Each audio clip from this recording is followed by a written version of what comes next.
Hello.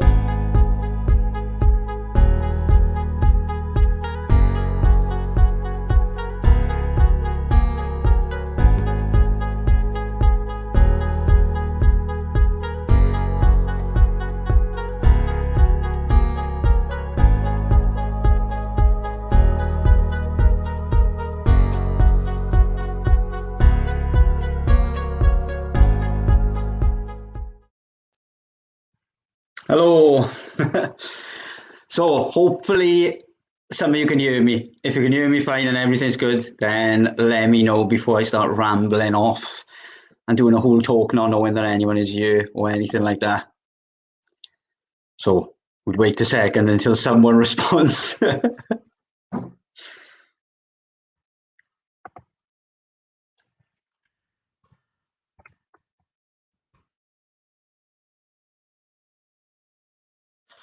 So yeah, I think we're good to go now anyway, but my name is Christopher Parry. Oh, brilliant. It's always makes me so paranoid that no one can actually see me. Leighton's here. Hello.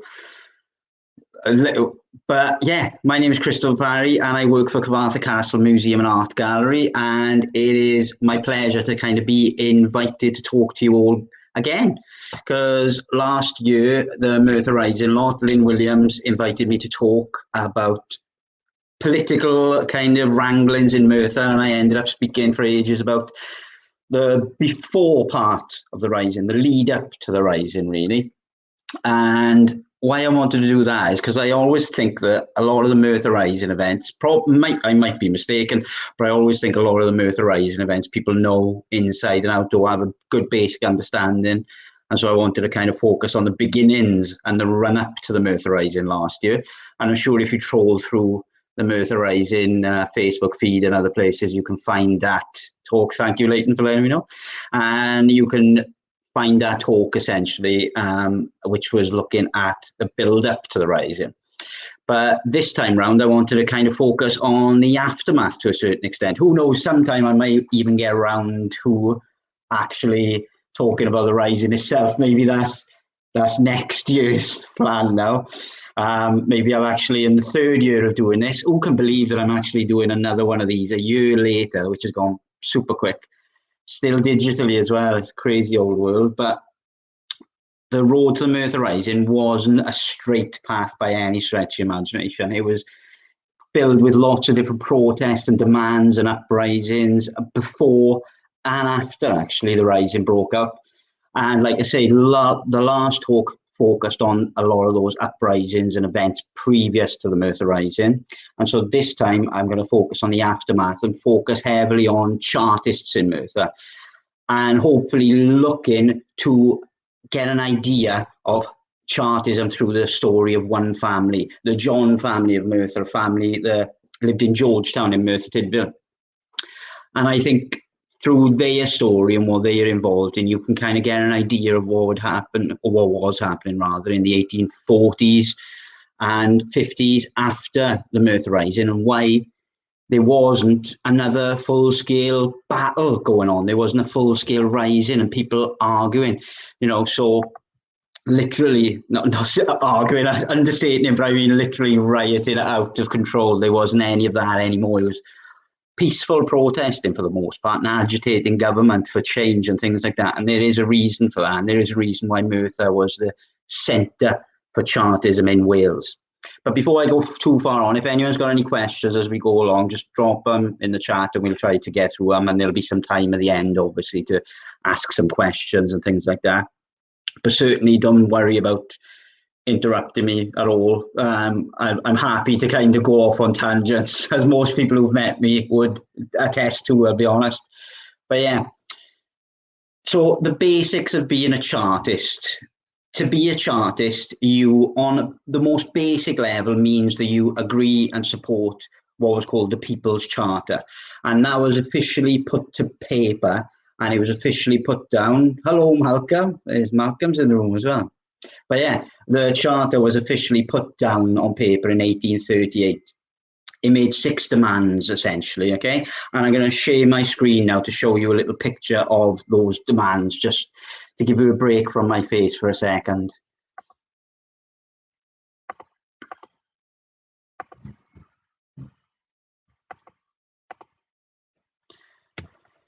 So the 6 points of the People's Charter, I'm not going to read it all, don't worry, but the first point would be a vote for every man 21 years of age. And again, any criminal records would make you a non-voter, but that was one of the points. Women weren't involved in this kind of stage in voting, protesting as yet. That would come with later successes in changing, really.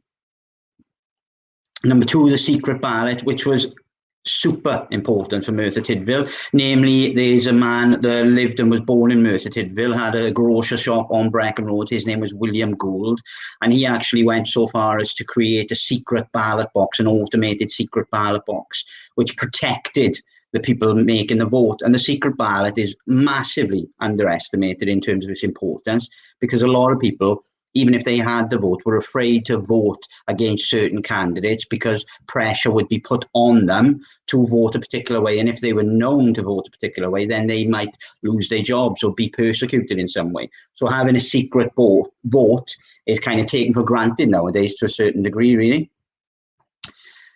Number 3, no property qualifications, which essentially is one of the big ones, really, because to vote, you had to have a certain amount of property in your possession. So you had to own a property over a certain amount and over a certain size. Most people were renting their property at this time. And even when in later years, when this act was changed slightly, there was still a property qualification. So you still had to own a property and it be over a certain value. And that was obviously restricting who could vote between rich and poor. Number 4, payment of members of parliament. Again, a key thing, really, because most members of parliament weren't getting paid for being a member of parliament. They were doing it to do it, really, to get involved in it. So they were incredibly rich and wealthy people for the most part.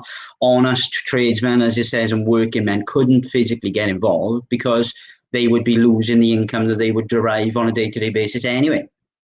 Number 5 would be equal constituencies. So again, having adequate representation for the size of the electorates and all that type of thing.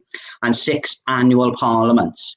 Now, as most of you probably are aware, let me get rid of that. As most of you are probably aware, all of those, apart from one, is now law that we take for granted, really. The only one that's not is an annual parliament, which some argue is still necessary because it speeds up what people are doing, and it doesn't let people rest on their laurels, really. You have to get a lot in and get a lot done and keep the pace going. But anyway, if you supported that written document, then you were called and branded, if you will, a Chartist. But obviously, as you might imagine, Chartist kind of mentality didn't just appear in 1838. It was building and building and didn't have a specific name attached to it. I mean, if you want to put it like, the official branding of Chartism was not there until 1838, but Chartism was there fundamentally for many, many years previous. So if you go back to the early 1800s in Wales and in Merthyr, you can see newspaper reports with workers in Dowlais and things like that actually appealing to Guest and other Ironmasters and giving him petitions which list different points which have an amazing and undoubted resemblance to the People's Charter. And so this kind of agitating and using a written document and getting people to sign off on it and then submitting it to the higher powers was quite commonplace, really, but it didn't gather pace for a great many years. The historian Charles Wilkins, who we'll come back to time and time again, really, he wrote an amazing book on Merthyr's history, really, and again, he published it in 1867, and in it, one of the things he said about Chartism was that it was but natural that a considerable number of Merthyr men should join early the Chartist movement. And why he's saying it's natural? Oh, Megan and Betsa, my 2 daughters are in, they'll be bored endlessly soon. But yes, it was natural for the Chartist movement to be aligned with the sensibilities of Merthyr, because they had for so many years been a central part of that, but just without that branding attached to it. So the John family themselves came onto the scene in Merthyr in the mid-1820s, and this was an incredibly tumultuous and dangerous time in Merthyr, really, because Well, actually, we get to that in a second. Let me stick to John first and foremost. David John. David John was the first of the family to come to Merthyr, set up the home, and then the rest of his family followed. He was a minister at the Toynrodin Unitarian Church, which still stands in Toynrodin, and I think it's kind of underestimated how much the Unitarian churches in Merthyr did in terms of political agitation. They were really at the forefront in Merthyr of agitating for political change, for more workers' rights and things like that. And David John was a key member of that scene, really, coming into Merthyr. He was already very political minded. And he was not only a minister, though, he was also a blacksmith and owned an iron foundry. And the iron foundry and his home were all part of the same place. It was on Iron Lane in Georgetown. Number 3 Iron Lane. So that's where he had his smithy, and that's where he had his home. And even way later, when he appears on census returns and things like that, when he lists his occupation, even though he's kind of semi-retired, he doesn't list his occupation as a minister. He lists it as an old smithy, which kind of, he must have stipulated that occupation massively. But either way, he came in 1826, took up his position in Toynrodin, and then used his position to start influencing the people coming to the church and other people in the town, but linking up with other people in the town as well to try and get change. Now, the other major thing that he did, which it sets him aside and apart from all the others really, is he set up a school in his home at the Iron Foundry in Georgetown in Iron Lane, right? And the idea of this school wasn't to educate children, it was to educate adults, and it was literally a night school. So his smithy would be working by day, or he would be doing ministerial duties by day, but then by night he would be educating the workers that came to him for educating. And again, I mean, well, if we flash forward slightly to his obituary, I'll read his obituary. He died in 1853, but I'll read his obituary to you, and it kind of sums him up fairly well, and probably better than I can in many ways. But he gave special character to the Taff side. He gave special character to the Kvathar side of the River Taff, and many persons who were occasionally surprised when visiting to encounter a prevalent taste for higher mathematics. They may not be aware that this is due in great measure to the night school of the late Mr. John. In politics, some years ago, he took a prominent part.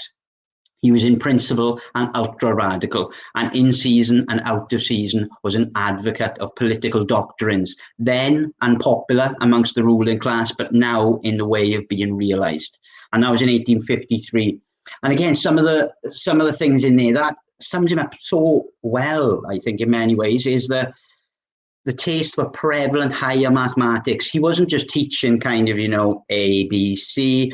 He was teaching some really highbrow stuff. He was taking the workers and ratcheting it up as much as he can, getting the taste for mathematics, for science, for literature, really embedded deeply in them, because he believed firmly, like many people in this period, that education was the key. I mean, the fundamentals of the Chartist movement overall is that you better educate yourself means you're more equipped to be a better person in society and fight for society overall. If you were just kind of randomly kind of screaming political doctrines, it means nothing really unless you understand them. And what he was doing is he was educating the workers to get a better understanding of all of this type of thing. And the other thing as well, he was called an ultra-radical. Now, I would be an ultra-radical by this standard, because those leftist kind of tendencies, which are just general kind of tendencies, like the charter, the one man, one vote, all these, they were called ultra-radicals in the 30s and 20s, in the 1830s and 20s. And again, by our standards today now, thank you. And yeah, by our standards today, it's literally just bonkers to think how those kind of political ideals are so radical in every way, shape and form. But either way, David John came onto the scene, and he was already being a public speaker by the 1820s, and already making people unhappy wherever he went in the town, really, by pushing. And an example is on December the 30th, December the 30th, there was a large public meeting planned for the Bush Inn on Merthyr's High Street. And there were so many people that turned out, 800 or more people on this day, that they decided to hurriedly kind of reschedule it into the parish church, St. David's Parish Church. And so they held a meeting there. And it was an amazing kind of debate over whether or not they should sign a petition and put it over to Parliament, which again proves without a shadow of a doubt that Merthyr, 8 years before the official charter was signed down in London and Chartist and Chartism got its name, was doing that. It was just doing that as a regular thing. They were having mass meetings and they were deciding on what are the most important things. And so they were signing off documents for political reform and all this type of thing, really, and everyone was getting in on it.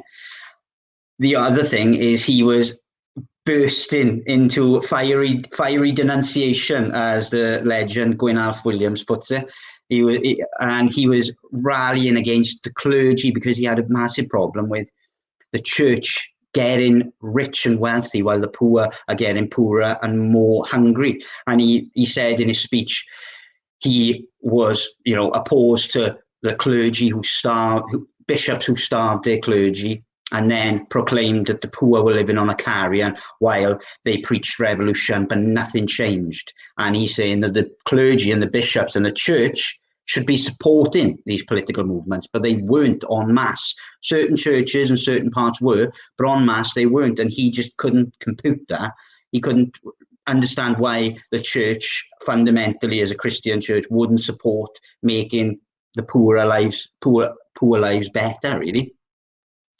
So he had 3 sons, which is where the Chartist family aspect of this talk comes in.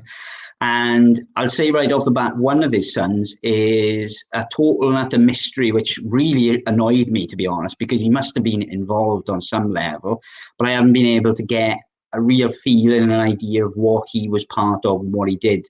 His 3 sons were Matthew, David Jr. and Richard.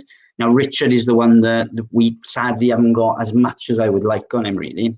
Matthew and David, on the other hand, were almost prolific, and perhaps they were so prolific that they overshadowed their brother and his achievements in the same area. I have no idea at the moment, unfortunately. But to give you an idea of the time frame that speech was going off, when David John was firing off a speech and casting, doubt on the clergy and all these people, the town was in an incredibly poor state, really. Everyone was on the sliding scale of wages, and so if iron and coal were being sold high, then wages were high. And again, Merthyr was the most populated place for a very specific reason, is because it paid the best. It wasn't by fluke that everyone was flooding in to be, choked to death on the fumes and put underground and things like that. It was the best paid work working class people could get, so they flocked you to get that work. But it was tied to the value of these raw and refined commodities like iron and coal.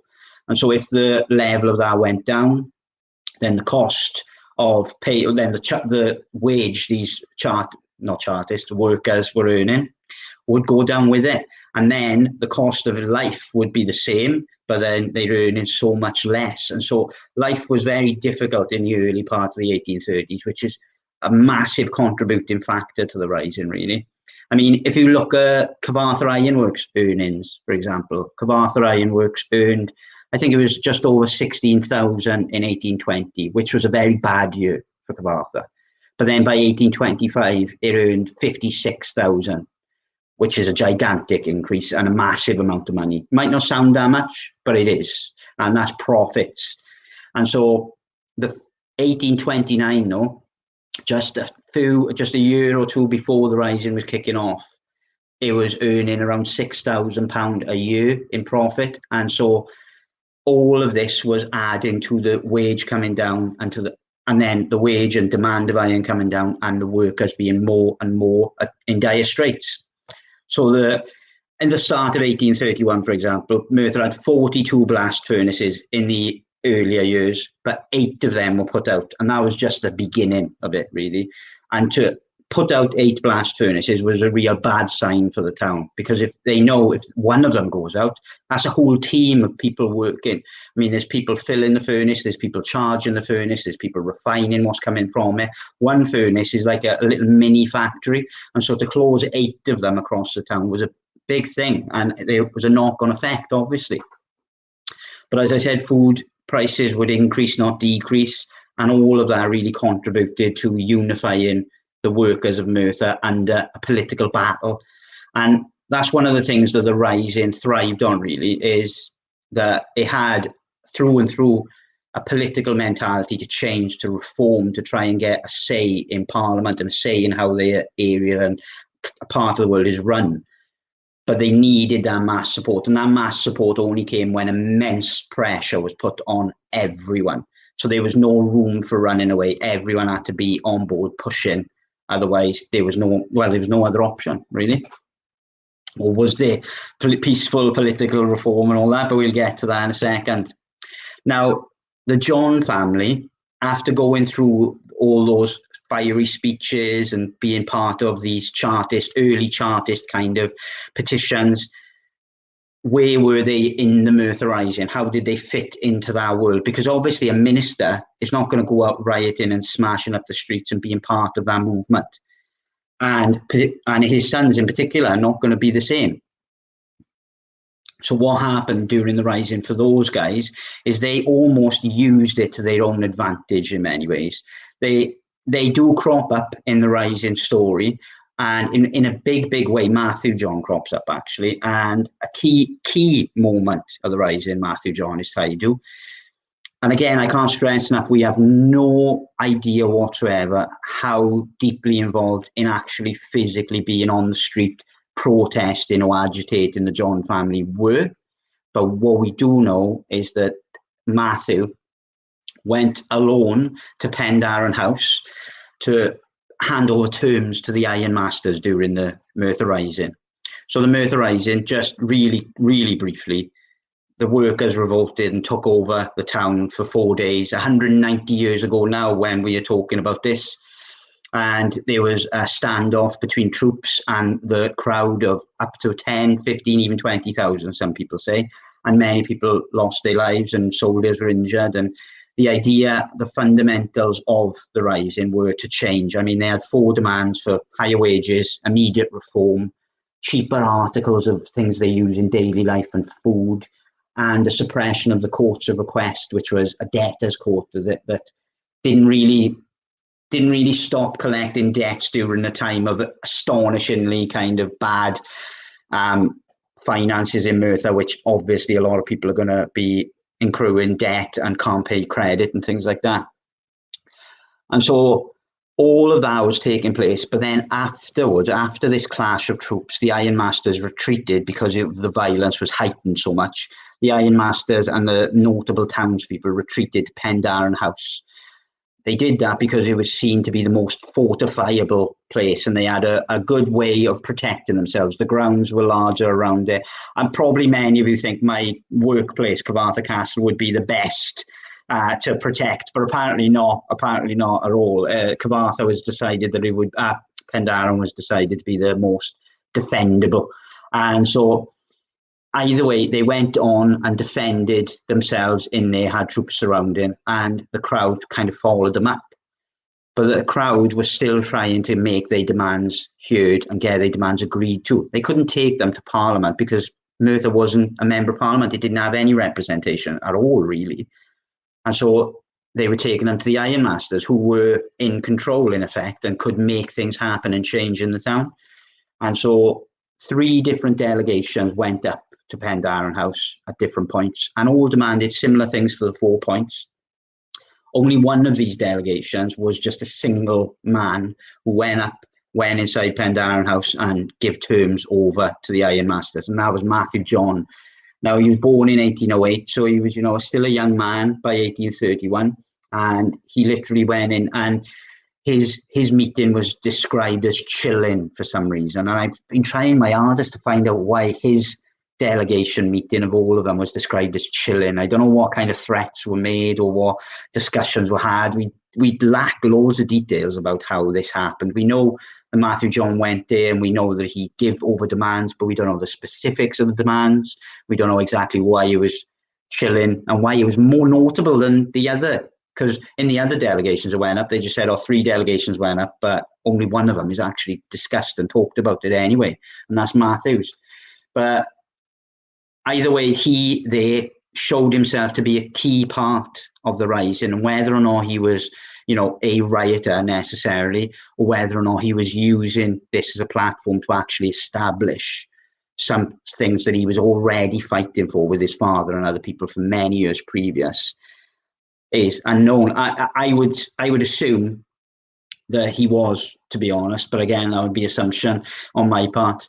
But either way, the Rising ended with many dead and injured workers, not a great deal rather, of immediate change. And then in 1832, Merthyr was sucked into the Reform Act like much of Britain, and it got his first MP.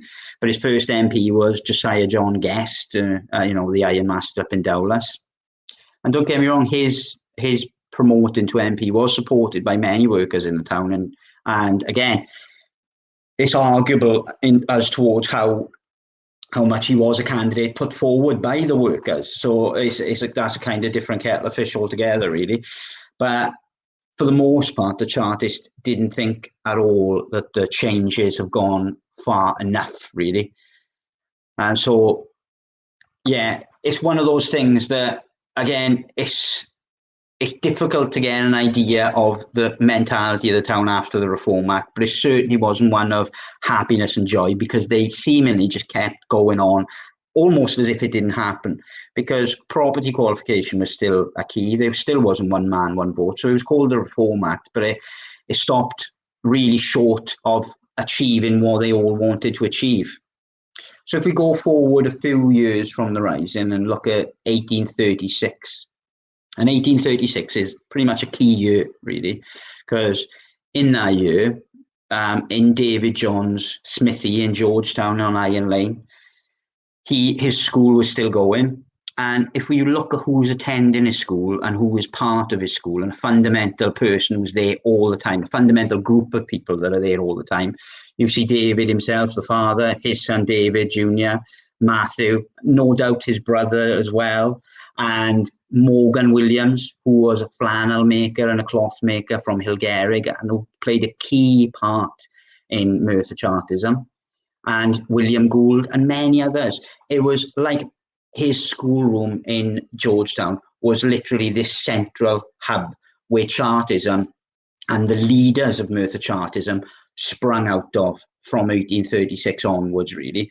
And I genuinely mean that, because if you look later down the line in the 1850s and so on, the main players in Merthyr Chartists are all part of this early schoolroom and all part of David John's smithy, and all getting educated and talking and working out how to get the change they need, really.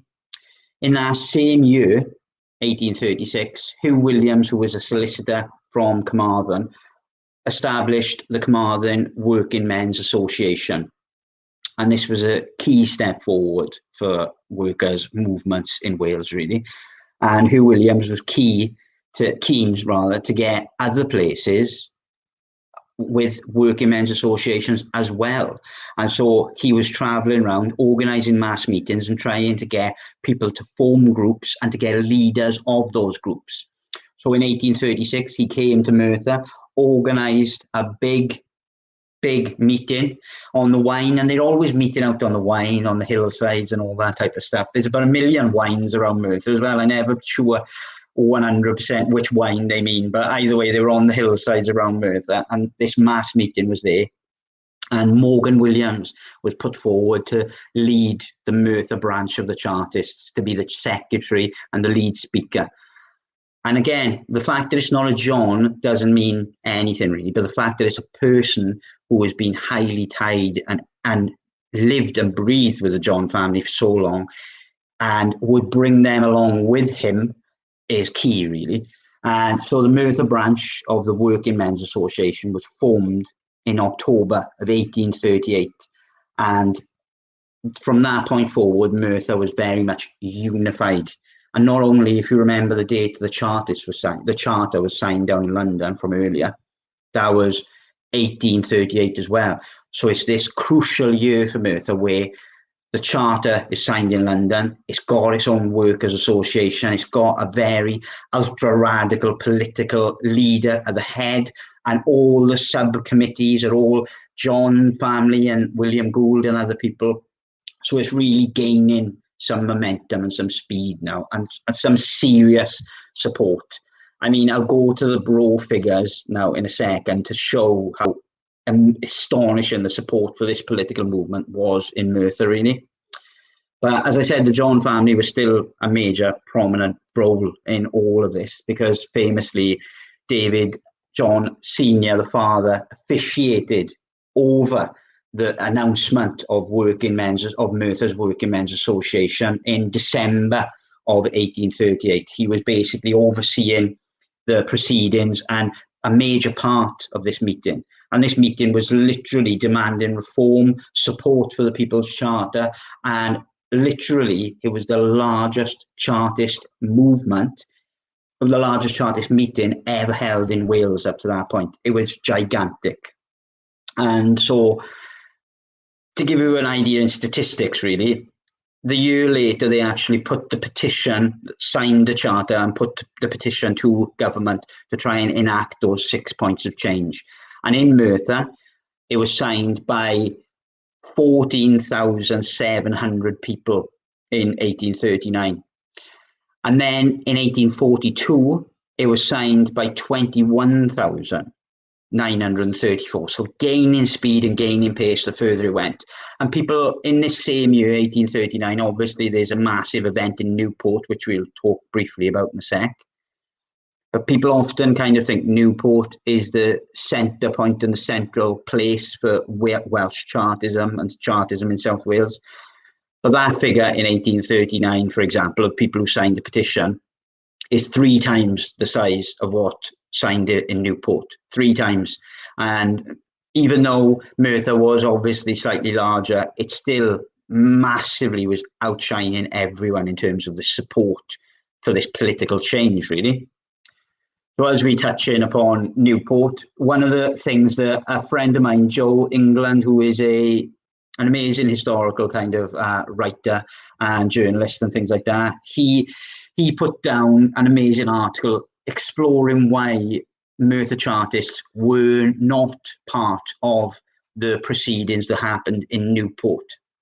And again, it's one of those things that you got this gigantic uprising, violent uprising in Newport, which ended again badly for the working classes for the most part, and it's gone down in history, really. But there was no Merthyr support there at all, even though the Merthyr branch, the Working Men's Association and the Chartists in Merthyr, were the largest by massive amount. And it is, Charles Wilkins actually, again, really puts it well. He said the days before the riot broke out in Newport, Merthyr was on the edge of a volcano. And he, again, said it better than I could, because that's really true, because people were not sure whether they wanted to step into the volcano and really protest because they knew it was going to be a violent nature, or certainly an antagonist nature.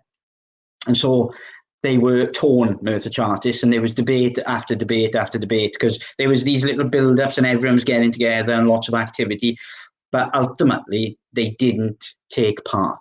And the reason they didn't take part is because of people like the John family, like the Morgan Williams, like all these other people who had been through the Merthyr Rising, who had been through many other political and many other uprisings of violent natures and things like that before.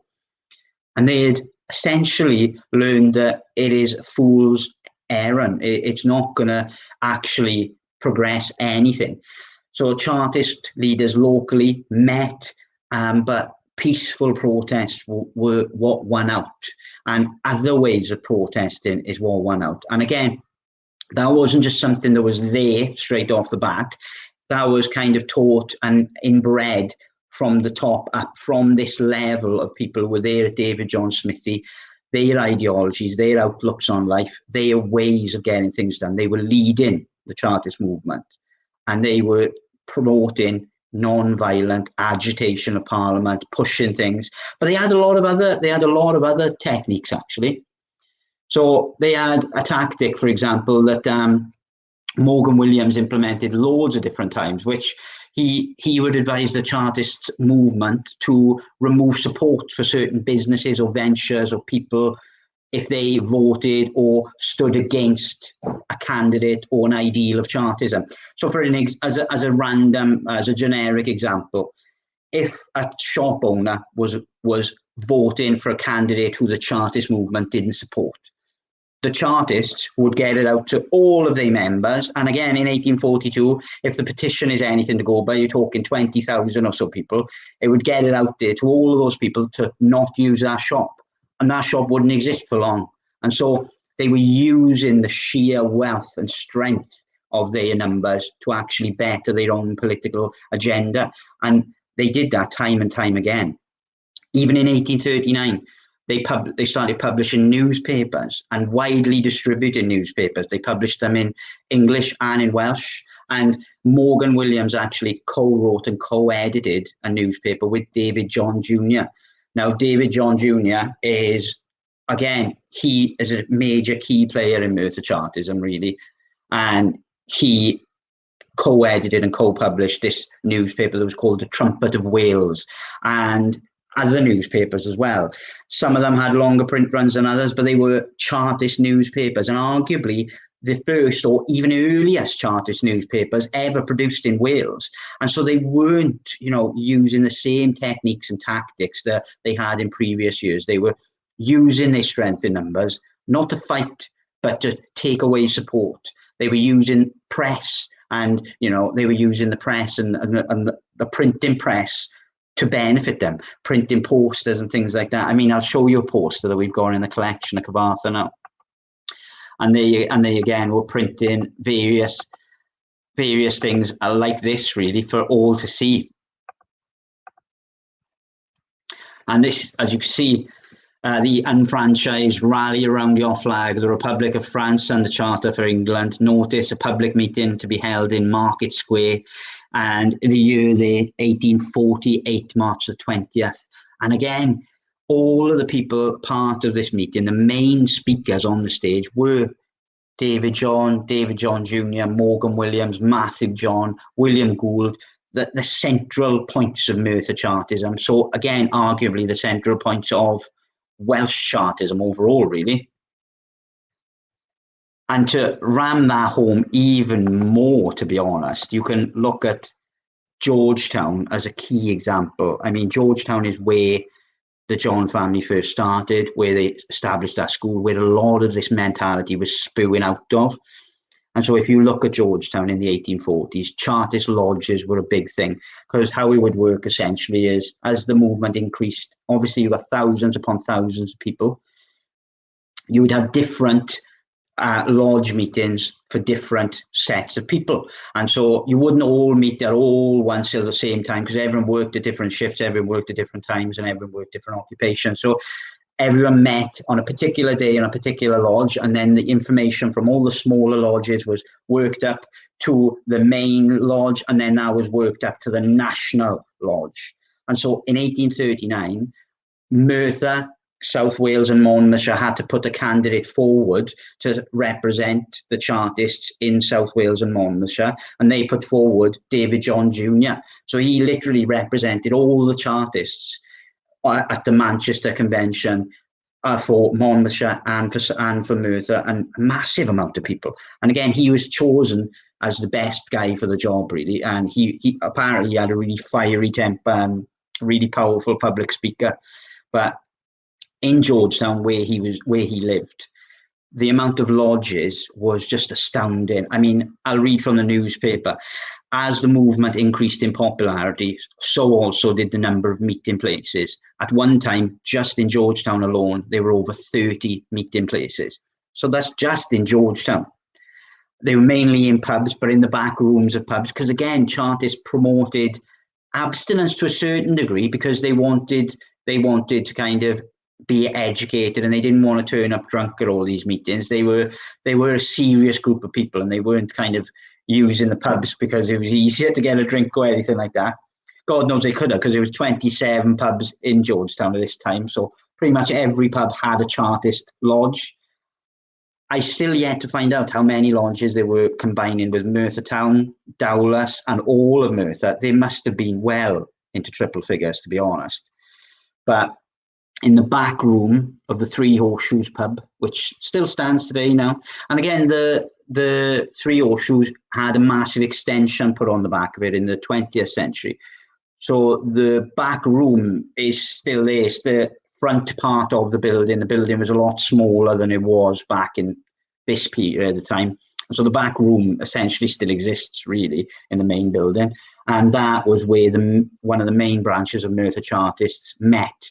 That was where all the other lower down groups came to give their meetings, proceedings, the minutes or whatever. They came there, and regularly there, the person looking after proceedings was Merthyr John. He was looking after and overseeing proceedings of that Chartist lodge, and William Gould as well.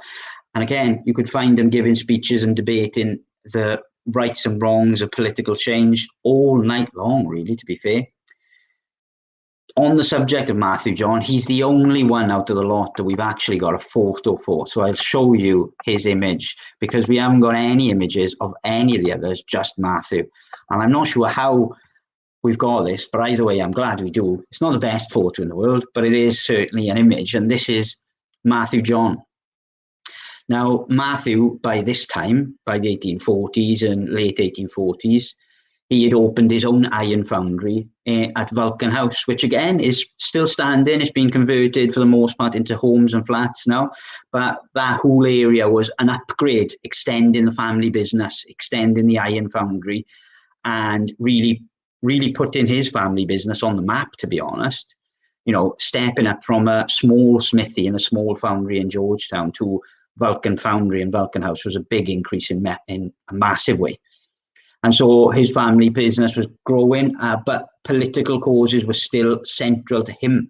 And to give you, again, an idea of how intimidating people like Merthyr John and people like his father and like everyone were to the established political movements, you can look at how the government tried to keep an eye on them, and where they sent their spies and where they sent government spies for Chartists, because the government wanted to know exactly what these Chartists were up to.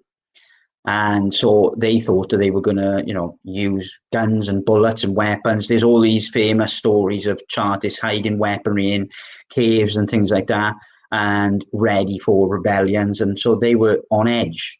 And so when the government were paying a few quid for people locally to go and spy and then relay information back, they were sending them to the John's smithy and to see David John and to see Merthyr John and find out what they were up to and put the feelers out there. And again, that says it all, really, about how central they were to this movement.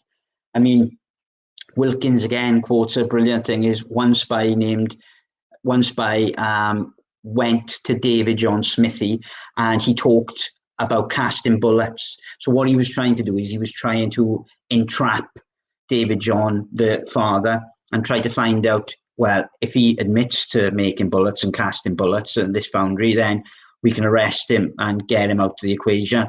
But David John instantly, all right, I may be out of time with something there, maybe with my image, but don't worry. As long as you could see me. Someone in the comments said the PowerPoint seems to be showing a previous image.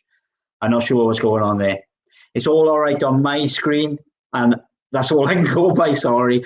But either way, the smithy at David John, and David John was instantly aware of who this guy was and what he was trying.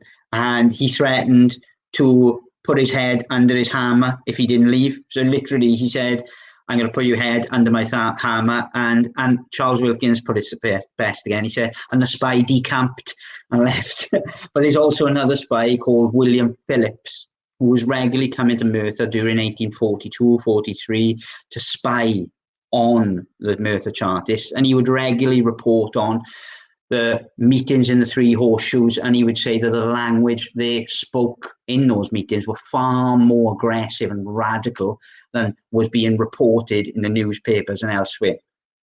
Now, whether that spy was right or wrong, or whether they were trying to agitate the situation, but we know for a fact that a lot of these spies would purposefully take gossip between the different Chartist areas and groups and try to create almost invented reports and gossip to try and really push apart the movement. I think it's massively underestimated and understated how the government was trying to really undermine the Chartist movement by using spies and using really kind of basic espionage techniques of disinformation and misinformation between the different groups of Chartists. It didn't work. It didn't work, thankfully for them, really. They were more than well aware of it. And the size and scale of the meetings just grew and grew and grew. And so by the late 1840s, they were publicly holding meetings of up to about 10,000 people in certain places at certain points of the year. And that would be unheard of previous years, because that would be a rising, a riot. They wouldn't be allowed to gather that amount of people. But because Merthyr's force in Chartism was so strong, it had to be allowed. It had to be allowed because the town was all Chartists, really, for the most part, and you didn't want to make an enemy of them at all. I mean, for example, the newspaper reported that an area called Ponstow House, which some people know is the area of China and Quarry Row and all that part. A newspaper report said alarm rises as there are secret meetings held every night in Ponstow House, and having ascertained this to be the case, the reporter says he went personally among them and testified that it was over 10,000 people alone at this one meeting, and that was in 1840. And so the movement in Merthyr was gigantic, and again, mass meetings would follow, and every time, and again, I'll stress this till the end of the talk, every time the main speakers were those John brothers, the John family, and Morgan Williams. They were central and key part of this whole movement. So David John Sr. would pass away in 1853, and his son Matthew actually lived beyond everyone else. He lived till 1888. John, David and Richard both died before him. And Matthew John died at the age of 80. Oh, thank you, Sherry. Matthew John died at the age of 82. And the newspaper had an interesting way of putting his death, really. And I'll share that screenshot with you now. And hopefully it shares it in time this time. If it doesn't, let me know, and maybe I can make the slides available to all of you afterwards, possibly. There's not many of them. I purposefully don't put many of them because it confuses me when I'm doing too many things. But the newspaper article says the death of a veteran Chartist at Merthyr, Mr. Matthew John, the last surviving Chartist resident residing in Merthyr, died on Sunday night at his residence at Ponstow House, which was where Wilkins House was essentially, and at the advanced age of 82. The deceased was prominently associated with Morgan Williams, Henry Thomas, David Ellis, and other champions of the Chartist cause. His father, 50 years ago, was the minister of the Unitarian Church at Tynerodden. And yeah, the fact that he made a newspaper report stating that he was the last of the Merthyr Chartists. Oh, there you go. You got that going over there. See, someone's being technical behind the screen. Oh, it's showing the photo of Matthew John right now, Kelly is saying. So I don't know why there's a delay on the PowerPoint slides, but in 10 minutes you'll see you'll see the Chartist one I'm talking about. I'm not too sure why that is. But either way, the newspaper showing the death of veteran Chartists and saying outright that he was the last Chartist to actually kind of, live in Merthyr. What was a big thing, really, because because essentially what was happening was the Chartist movement lost its steam, and it lost its steam mainly because a lot of the reasons it existed for, the achievements had been made. They had achieved a lot of the points in their charter, not all of them, and there was still reform to be had and still changes to be had. But the movement actually changed suit and went in and changed its form, really, and changed its name into different political movements, into different bodies and things like that. And so the Chartist movement almost kind of died with the last member of the John family in Merthyr, really, so much so that there's countless newspaper articles like this saying that Matthew John was the last to reside in Chartist and all that type of thing. But the strange thing is Matthew John had a son who he named David, and David actually went on to be let's see if this works now. I'll show you hopefully it's working. And yeah, David, oh, what's going on there? It's gone all black now. And yeah, I will exit that and stop sharing in a second. Yes, so I won't show you the newspaper because I'm having nightmares with them. So yeah, essentially what his son then did is his son became the mayor and a member of the council for Merthyr. He was deputy mayor and mayor, and he passed away in 1919. But he took over Vulcan Foundry, and he was an iron maker and a foundry man.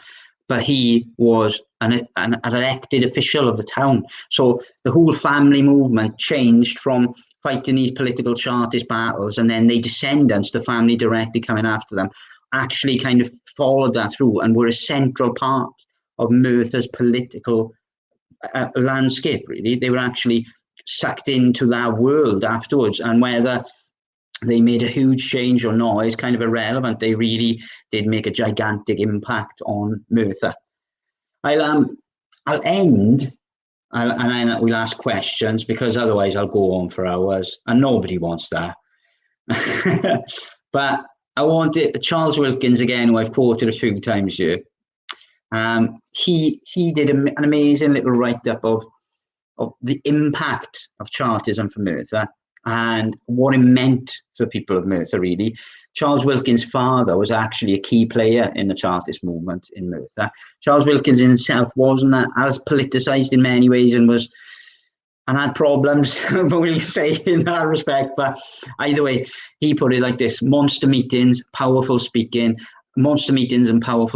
characterised the Chartist epoch, and the meetings provided admirable school of elocution for many working men, not only for elocution, but as a stimulant for the mental improvement, which promoted reading, observing, and to think for themselves. And thus, when that faded, and when the charm and of it all ceased and the spell was ended, the thing left over was wiser, better, and more hopeful men.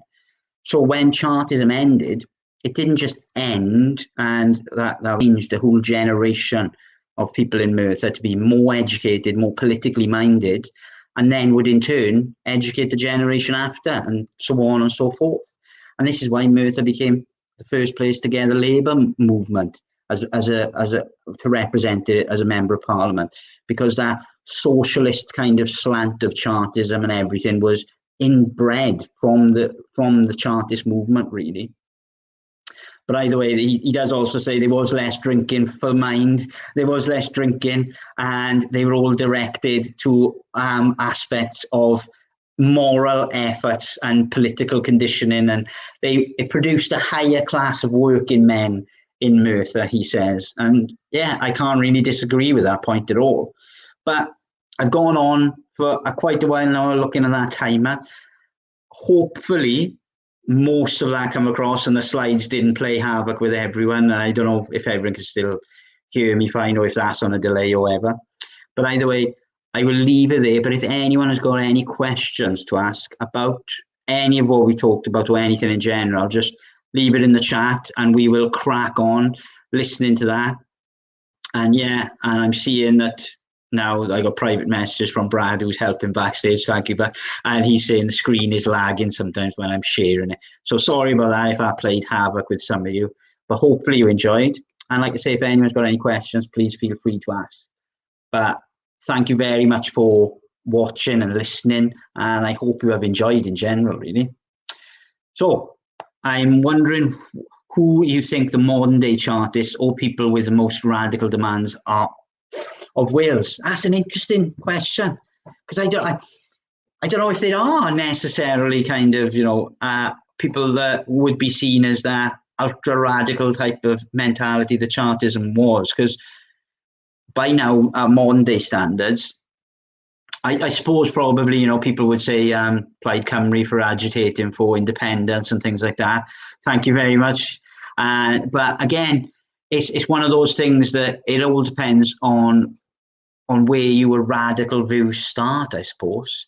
I think people associate the word radical with extremes as well nowadays, like far right or far left, when radical as a term back in the day wasn't as intense, if you will put it. But yeah, I suppose modern day, if I had to be forced to give an answer, the most radical demands for Wales would probably be independence, which puts Plaid Cymru and people who are fighting for the independence of Wales, I would say. Thank you, Hugh. Thank you very much. But if anyone else has got any other questions, please feel free. I'm just going to take a drink now because I've talked for ages.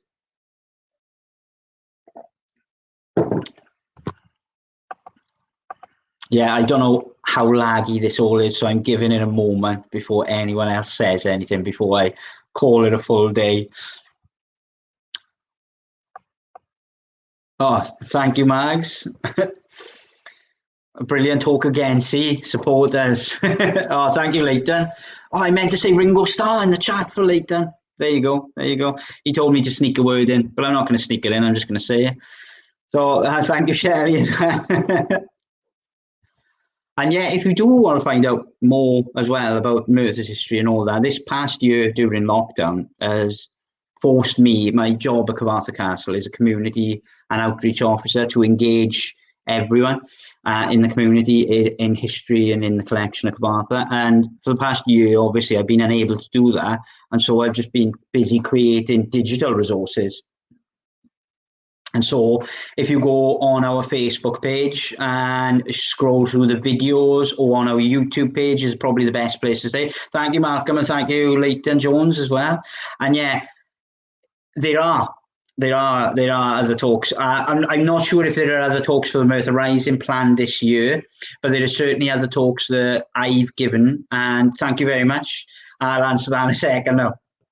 And certainly, there are other talks on our YouTube channel. We are run by a trust. So if you go to Wellbeing Merthyr on YouTube, if you just search that in YouTube, you'll probably see my face or the Kvathar Castle or something. Click on that and you'll see a whole lot of different videos. There's literally like about 75 different videos, and some short, some long, all different, all about Merthyr's history. So yeah, have a look on that. Thank you very much, Di. And I'll get to Jane's question before I get to Leighton's there. Who do you think took over from the John family? That's an interesting question. I really kind of, I would say that it's people like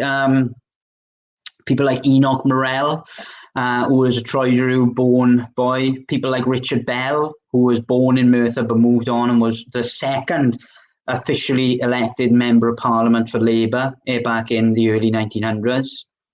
And yeah, I think it's people like that, people who literally were working class, but because of the changes that Chartism brought, they were able to actually become part of the established political framework, really. And so Enoch Morel, he represented the miners' unions. He was Merthyr's first mayor, and he was a miner, a kid, barely educated when he was younger, born in Troyderu, and he rose up to being a very high, well-regarded, guy in the political world. And he wouldn't have been able to do that without what the John family did and without what the Chartist movement did, really.